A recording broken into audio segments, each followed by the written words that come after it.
வணக்கம் நண்பர்களே. நேர்மறை எண்ணம், மகிழ்ச்சி, இது ரெண்டும் தாங்க ஒவ்வொருத்தருடைய வாழ்க்கையிலும் ஆரோக்கியத்துக்கும் வெற்றிக்கும் அடிப்படை. நீங்கள் பார்த்தீங்கன்னா அதிகமான நேர்மறை எண்ணமும் மகிழ்ச்சியும் இருக்கிறவங்க என்றைக்குமே ஆரோக்கியமாக இருப்பாங்க. நீங்கள் ஆரோக்கியமாக இருக்கிறது மட்டுமில்லாமல் வெற்றியும் உடனடியாக பிரச்சனைகளை தீர்க்கக்கூடிய செயலும் அவங்கக்கிட்ட இருக்கும். யாருக்கிட்டையெல்லாம் ஜெயிக்கணும்னு வெறியும் ஜெயிக்கணும்னு ஒரு விதமான தன்னம்பிக்கையும் அதிகமாக இருக்குதோ அவங்க கண்டிப்பாக நேர்மறையான எண்ணமும் மகிழ்ச்சியும் அவங்கக்கிட்ட இருக்கும். நீங்கள் மகிழ்ச்சியும் நேர்மறை எண்ணம் இருந்தால் பிபி இருக்காது, பிளட் சுகர் இருக்காது, வேறு எந்த ஒரு குரோனிக் டிசீசஸும் இருக்காது. என்றைக்கும் ஆக்டிவாக அவங்களுடைய கடமைகளையும் அவங்களுடைய வேலைகளையும் செய்வாங்க.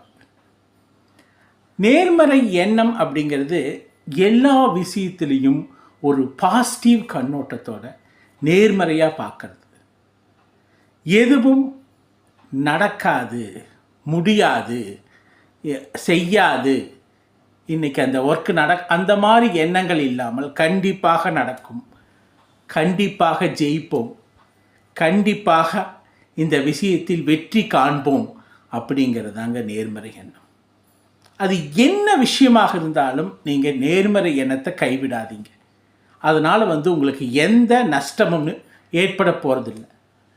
நேர்மறை எண்ணம் அவ்வளவு உங்களுடைய செல்களை புத்துயிர் பண்ண வைக்கும்.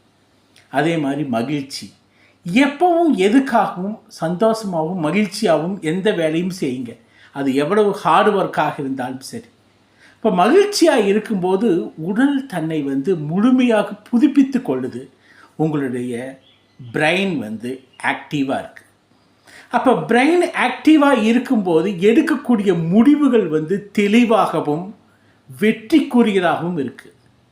அப்போ நேர்மறை எண்ணமும் உங்களுடைய மகிழ்ச்சியான மனநிலையும் தான் நோயிலிருந்தும் விடுதலை கிடைக்குது, வெற்றிக்கும் வழிகோணுது. எப்படி வெற்றி வருது? உடல் செல்கள் புத்துயிர் பெற்றிருக்கு, மூளை ஆக்டிவாக இருக்குது.